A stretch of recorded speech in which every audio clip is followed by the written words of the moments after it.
Big changes in banking rules 2026. How will affect your money? Hello everyone. Namaskar दोस्तों.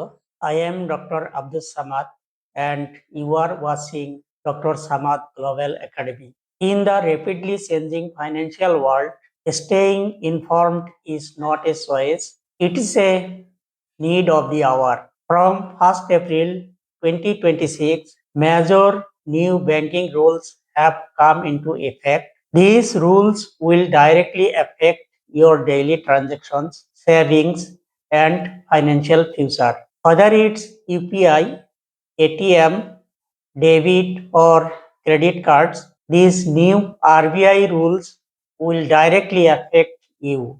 So, in this video, I will explain 6 big changes and how they will affect your daily transactions in a simple, clear, and practical way so that you stay secure and financially informed. इस video में मैं 6 big changes के बारे में simple भाषा में बताऊंगा ताकि आप सुरक्षित और आर्थिक रूप से जानकार रहे।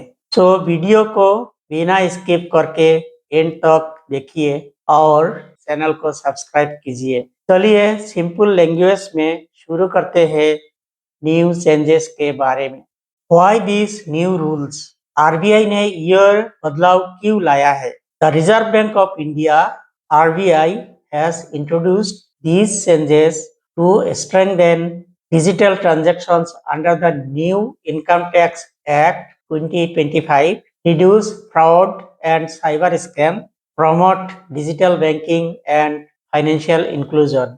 ये जो नया रूल्स इंट्रोड्यूस किया है मेनली जो डिजिटल ट्रांजैक्शंस है उसको स्ट्रेंथन करना, जो फाइनेंशियल फ्रॉड होता है डिजिटल ट्रांजैक्शंस में उसको कम करना, ट्रांसपेरेंसी को इम्प्रूव करना और डिजिटल बैंकिंग साथ साथ फाइनेंशियल इंक्लूजन को भी प्रमोट करना। मेनली 6 इम्पोर्टेंट चेंजेस, इम्पोर्टेंट बदलाव का बारे में विस्तार से ये वीडियो में बात करूंगा, तो वीडियो को जरूर एंड तक देखिए बिना स्किप करके। Number 1, it is the first rules, digital transaction security. RBI has introduced the new digital payment framework. One of the biggest changes is OTP alone is no longer enough. So अभी सिर्फ OTP से लेन then या transaction नहीं होगा, तो इसके लिए minimum 2 factor होना पड़ेगा। अभी तक ये जो SMS का थ्रू जो OTP आता है उसी का यूज करके ये ट्रांजैक्शन करता था। What is the problem? तो ये SMS OTP का प्रॉब्लम क्या है? मेनली क्या इसका वीकनेस है? बिकॉज स्कैमर्स लव इट, क्योंकि phishing and digital frauds are at an all time high. ये फिशिंग जो होता है, जो किसी का तो फेक मैसेज देके ये उसको फिशिंग मैसेज बोलता है, फिशिंग ईमेल यूज करके डिजिटल फ्रॉड करता है और ये बहुत बढ़ गया है। आरबीआई ने 2 फैक्टर ऑथेंटिकेशन मैंडेटरी किया है। अभी बैंक को कोई भी एटलीस्ट 2 फैक्टर कॉम्बिनेशन में यूज करना पड़ेगा। These are something you know, आपका कुछ जानकारी होगा लाइक पिन और पासवर्ड, ये सबको मालूम होता है, अपना अपना मालूम होता है। समथिंग यू हैव, अपना कुछ होना होगा, जैसे कि मोबाइल नंबर है, रजिस्टर्ड मोबाइल नंबर और रजिस्टर्ड डिवाइस, ये कस्टमर का पास होगा। एंड समथिंग यू आर, सो आपका कुछ जैसे कि फिंगरप्रिंट और फेस आईडी, ये सब बायोमेट्रिक्स होना पड़ेगा। सो ये जो 3 फैक्टर्स है, इसी का एटलीस्ट 2 फैक्टर यूज करके अभी ट्रांजैक्शन होगा। For transaction may now require OTP, one time password जिसको हम लोग बोलता था और ये बहुत यूज होता था, पिन और पासवर्ड भी जरूरत होगा और बायोमेट्रिक्स जैसे कि फेस आईडी और फिंगरप्रिंट। सो ये जो 3 फैक्टर है OTP, पिन और बायोमेट्रिक्स, एटलीस्ट इसका 2 फैक्टर यूज होगा अभी कोई भी ट्रांजैक्शन करने के लिए। So this new rule will apply to ये यूपीआई के लिए, डेबिट और क्रेडिट कार्ड ट्रांजैक्शन के लिए और नेट बैंकिंग या डिजिटल पेमेंट और कोई ट्रांजैक्शन में के लिए यूज होगा अभी two factor. Why this necessary? So ये क्यों जरूरी है? क्योंकि ओटीपी बेस्ड फ्रॉड सबसे ज्यादा हो रहा था। So this is a shift towards global level cyber security standards in banking. So ये बहुत अच्छा कदम है आरबीआई का। Number 2, rules regarding new ATM and UPI transaction rules. New ATM and UPI transaction rules, that is cash is not king anymore. हम लोग सब जानना चाहिए, जरूरी है कि कम से कम कैश यूज करना है। Several major banks like HDFC, Axis Bank, ICICI, etc. have tightened their screw on ATM withdrawals. तो अभी नया जो एटीएम रूल्स है ऑलरेडी लागू हो गया 1 अप्रैल से। तो इस रूल में क्या है, एटीएम यूजेस रूल्स सेंस, जो पहले का प्रीवियस का एटीएम रूल्स है वो अभी चेंज हो गया। अभी एटीएम से विड्रॉल का लिमिट हो गया। ATM withdrawals limit is like this, only 5 free ATM withdrawals per month from the same bank. जो अपना बैंक है, अपना बैंक एटीएम से ओनली 5 फ्री एटीएम्स, ये 1 महीने के लिए होता है। और हम लोग अगर कभी दूसरा बैंक यूज करता है, दूसरा बैंक का एटीएम यूज करने से वो only 3 free ATMs withdrawals per month is allowed. तो अगर ये रूल अगर एक्सीड होता है, if this limit that is 5 own bank का और 3 दूसरा बैंक का अगर एक्सीड होता है, चार्जेस ऑफ ₹23 पर transaction will be deducted every time. So अगर ये लिमिट एक्सीड हो गया तो कोई भी एक्स्ट्रा ट्रांजैक्शन के लिए ₹23 पर ट्रांजैक्शन लगेगा, ये डिडक्ट होगा और ये पता भी नहीं चलेगा। अभी क्या हो गया, यूपीआई और कैश जो ट्रांजैक्शन है इंटीग्रेशन हो गया, वो इंटीग्रेटेड हो गया, UPI cash integration. UPI based cardless withdrawals at ATM now count towards your monthly free limit. जो भी हम लोग कार्डलेस विड्रॉल करता है यूपीआई यूज करके, वो भी अभी जो मेरा फ्री लिमिट से 5 या 3 उसका अंदर में काउंट हो जाएगा। So you cannot use UPI to bypass the 5 free withdrawals rule anymore. जो पहले हम लोग यूपीआई यूज करके फ्री विड्रॉ कर सकता था और 5 जो एटीएम से विड्रॉ था वो भी एक्स्ट्रा था, लेकिन अभी दोनों इंटीग्रेट हो गया, टोटल 5 ही होगा, इधर यूपीआई हो या एटीएम से हो। सो ये जो रूल, इसका मेन पर्पस है कि एक्सेसिव कैश यूज रिड्यूस हो, कम हो और डिजिटल पेमेंट जो है वो ज्यादा हो। थर्ड रूल है basic savings bank deposit accounts, that is BSBD बोलता है इसको, जीरो बैलेंस अकाउंट्स भी बोलता है। तो ये बीएसबीडी और zero balance accounts have become more powerful now. इसमें क्या है, no minimum balance is required, इसके लिए कोई मिनिमम बैलेंस रखना जरूरी नहीं होगा। इसके लिए फ्री एटीएम और डेबिट कार्ड्स मिलेगा, नो एनुअल मेंटेनेंस चार्ज होगा। जो एटीएम का other than zero balance account सबको एनुअल चार्ज लागू होता है, पेमेंट करना पड़ता है, तो ऑटोमेटिकली डिडक्ट होता है, लेकिन जीरो बैलेंस अकाउंट में ये नहीं लगेगा। फ्री डिजिटल बैंकिंग सर्विस, जो डिजिटल बैंकिंग सर्विस है वो भी फ्री मिल जाएगा। This is a big step towards financial inclusion, ये बहुत बड़ा कदम है फाइनेंशियल इंक्लूजन के लिए। This ensures even low income users get full banking access. Bank cannot deny services or give less priority to zero balance accounts holders now. So अभी bank zero balance accounts holder को less priority दे सकता है और उसको deny नहीं कर सकेगा, तो ये पूरा बेनिफिट उसको मिल जाएगा और ये फाइनेंशियल इंक्लूजन के लिए आरबीआई नया रूल लागू कर देगी। Fourth, the loan and recovery game changers, जो लोन लेता है उसका रिकवरी के लिए ये जो नया रूल है ये बहुत गेम चेंजर साबित होगा। सो ये जो लोन और रिकवरी के लिए क्या रूल लागू किया है, जस्ट ये this change is a huge relief for anyone with loan. ये जो कोई भी लोन लेता है वो सब के लिए ये जो रूल है बहुत बड़ा रिलीफ होगा। RBI has officially band prepayment penalties on all floating rate loans for individual. जिसका लोन होम लोन या लॉन्ग टर्म लोन लिया है, अगर उसका इंटरेस्ट रेट फ्लोटिंग रेट में ऑप्ट किया है तो उसके लिए अगर प्री क्लोजिंग करता है तो उसके लिए कोई पेनल्टी अभी से नहीं लगेगा। ये नया रूल आरबीआई लागू कर दिया तो इसमें 0 पेनल्टी है अभी। Whether it's a home loan, car loan or a personal loan, if the interest rate is floating rate, you can pay it off early without the bank charging a single rupee in foreclosure fees। तो कोई भी loan हो या home loan, car loan या personal loan, अगर इसका interest rate floating rate है तो ये जब मर्जी वो क्लोजिंग कर सकता है, प्री क्लोजिंग कर सकता है और इसके लिए कोई चार्ज जो बैंक या नॉन बैंकिंग फाइनेंशियल ये जो कॉर्पोरेशन है वो लोग नहीं लगा सकेगा अभी से। तो ये बहुत बड़ा रिलीफ है कोई भी लोन होल्डर के लिए, लोन लेने वाला के लिए। रिवाइज्ड लोन रिकवरी रूल्स, ये बहुत अच्छा रूल है और जो बैंक के और उसका जो रिकवरी एजेंट्स जो लोन लेने वाला को बहुत तंग करता था अभी इसे बंद हो जाएगा। तो रिवाइज्ड लोन रिकवरी रूल्स क्या है? No longer can the loan recovery agents harass you.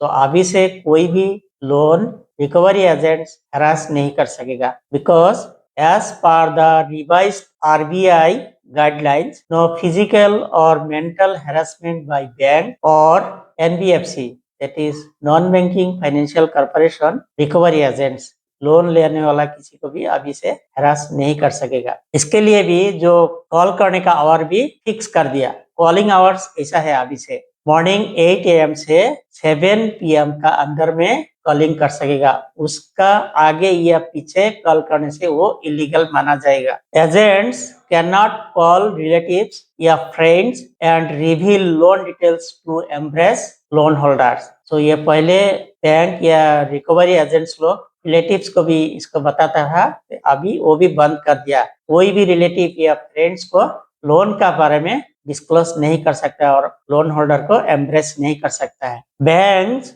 और agents violating these rules may face heavy penalties। अगर कोई रिकवरी एजेंट और बैंक ये रूल वायलेट करता है तो उसको हेवी पेनाल्टी पे करना पड़ेगा। तो आपका राइट्स क्या है? You have the rights. वो राइट्स को जानना जरूरी है, इसलिए अवेयरनेस बहुत जरूरी होता है। तो इसके लिए अगर ये कोई हरासमेंट का शिकार हो जाता है तो immediately file a complaint if any bank और loan recovery agent violates this rules. तो तुरंत ये जो ग्रीवेंसेस रिड्रेसल पोर्टल है उससे ये फोन करके कंप्लेंट रिपोर्ट करना है। फिफ्थ रूल और क्या है? The new income tax 2025। तो न्यू चेंजेस है, ये बहुत बड़ा बदलाव है। अभी 1 अप्रैल 2026 से जो नया income tax act, new income tax act 2025 implement हो गया, इफेक्टिव हो गया। So perhaps the biggest news is that the income tax act of 1961 has been replaced by the Income Tax Act 2025. This is officially in effect for the financial year 2026-27। तो ये जो financial year 1 अप्रैल से चल रहा है 2026-27 financial year में ये जो नया इनकम टैक्स एक्ट 2025 भी इफेक्टिव हो गया। तो ये जो न्यू इनकम टैक्स बारे में सबको जानना बहुत ही जरूरी है। You must know the new income tax act 2025। उसमें क्या है? हर चीज को डिजिटली ट्रैक करेगा। ये रियल टाइम टीडीएस ट्रैकिंग, जो टीडीएस है रियल टाइम में वो मॉनिटर करेगा, इनकम टैक्स डिपार्टमेंट में ट्रैक करेगा। That is banks are now using API. ये एपीआई सॉफ्टवेयर बैंक्स यूज कर रहा है अभी to check your ITR filing history instantly. So हर बैंक अभी एक सॉफ्टवेयर एपीआई यूज करके आईटीआर फाइल किया है क्या नहीं किया है उसको इमीडिएटली इंस्टेंटली उसको ट्रैक करेगा। उसका अंदर में क्या क्या चीज मॉनिटर करेगा? Let's see the cash tracking and penalty. जो भी कैश ट्रांजैक्शन होगा विड्रॉल या डिपॉजिट उसको भी ट्रैकिंग करेगा और उसके लिए पेनल्टी लगेगा। Any transaction of ₹10 lakh or more cash deposit or withdrawal in the savings bank account is also reported to the IT department automatically। कोई भी बैंक में 10 लाख या उससे ज्यादा कैश डिपॉजिट या विड्रॉल होता है अपना सेविंग्स बैंक अकाउंट में, या एक बार में करता है या 10 बार में करता है, वो 10 लाख ही माना जाएगा और ये ऑटोमेटिकली इनकम टैक्स डिपार्टमेंट को अपना पैन का थ्रू रिपोर्ट हो जाएगा। The bank will immediately deduct the applicable 2% और 5% tax. So most important is that keep proof of every big transactions, never wait for IT notices. तो इसीलिए कोई भी बिग ट्रांजेक्शन है उसके लिए जो भी प्रूफ है, डिजिटल प्रूफ है, उसको प्रिजर्व करके रखना है। आईटी नोटिस के लिए इंतजार नहीं करना है। 6 changes is get digital fraud compensation. अभी डिजिटल फ्रॉड होने से उसका कंपनसेशन मिलेगा। सो ये रूल आने वाला 1 जुलाई 2026 से इम्प्लीमेंट होगा। इफेक्टिव फ्रॉम 1 जुलाई 2026 से कोई भी डिजिटल फ्रॉड होने से उसका 85% तक कंपनसेशन मिल जाएगा। तो इसका भी maximum limit of compensation is capped at ₹25,000 on fraud of up to ₹50,000 only. So ये पूरा पैसा तो नहीं मिलेगा। अगर मैक्सिमम 50,000 तक फ्रॉड हो गया उसका ₹25,000 तक की कंपनसेशन मिलेगा। और यह अगर फ्रॉड होने से इसके लिए 5 दिन का 5 डेज का अंदर में कंप्लेन करना पड़ेगा। अगर लेट हो गया तो वो नहीं मिलेगा। दैट इज इसको 5 डे रूल बोलता है। So what is 5 day rule? Victim must report the fraud to the bank within 5 days. अगर कोई भी ये डिजिटल फ्रॉड का विक्टिम होता है तो उसका कंपनसेशन के लिए तुरंत 5 डेज का अंदर में कंप्लेन करना पड़ेगा और रिपोर्ट करना पड़ेगा। No claim will be paid if report is not filed within 5th day. तो ये रिपोर्ट अगर 5 दिन का अंदर में नहीं करने से वो कंपनसेशन नहीं मिलेगा। So this facility can be claimed only once in a lifetime. और ये जो कंपनसेशन है पूरा लाइफ में एक ही बार मिलेगा, बार बार नहीं मिलेगा। बार बार इसलिए दे देता है, इसको कंपनसेशन देगा। तो आप अलर्ट हो जाओ, एक बार तो उस कंपनसेशन देगा, दोबारा ये कंपनसेशन नहीं मिलेगा। तो इसके लिए हाउ टू रिपोर्ट? तो ये डिजिटल फ्रॉड होने से इमीडिएटली 1930 एक टोल फ्री नंबर है, इसको कॉल करके रिपोर्ट कर सकता है और file report on your bank portal immediately. तो ये रिपोर्ट 2 तरीके से कर सकता है। इधर बैंक पोर्टल में जाके कंप्लेन कर सकता है, नहीं तो बैंक में जाके रिटर्न कंप्लेन दे सकता है, और 1930 जो नंबर है इसी में कॉल करके भी कंप्लेन कर सकता है। तो ये 5 दिन का अंदर अंदर करने से ये कंपनसेशन मैक्सिमम 85% तक मिलेगा। Conclusion. So these new banking rules are part of India's transition towards less cash economy, digital India vision, particularly Viksit India 2047 vision, secure financial system। तो ये जो नया रूल्स आरबीआई ने लागू कर दिया है, ये मेनली जो इंडिया का डिजिटल और विकसित इंडिया का जो ट्रांजिशन के लिए बहुत जरूरी है। However user must adopt quickly. जो भी यूजर है ये शीघ्रता से अनुकूलन करना होगा। ये जितना जल्दी अडॉप्ट होता है, अनुकूलन होता है, उतना ही अच्छा है। तो इसीलिए awareness is crucial to avoid penalties and fraud.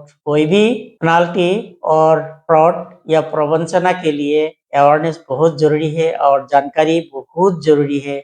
इसीलिए ये वीडियो को आप लोग बिना स्किप करके पूरा देखिए और सतर्क हो जाइए। Your banking experience has completely changed from 1st April 2026. These rules are mainly about 2 things. ये जो रूल अभी है बेसिकली 2 पर्पस के लिए है, जैसे कि सिक्योरिटी एंड सिंप्लिसिटी। ये तो सिक्योरिटी, डिजिटल सिक्योरिटी बहुत हो जाएगा और साथ साथ ट्रांसपेरेंसी भी है।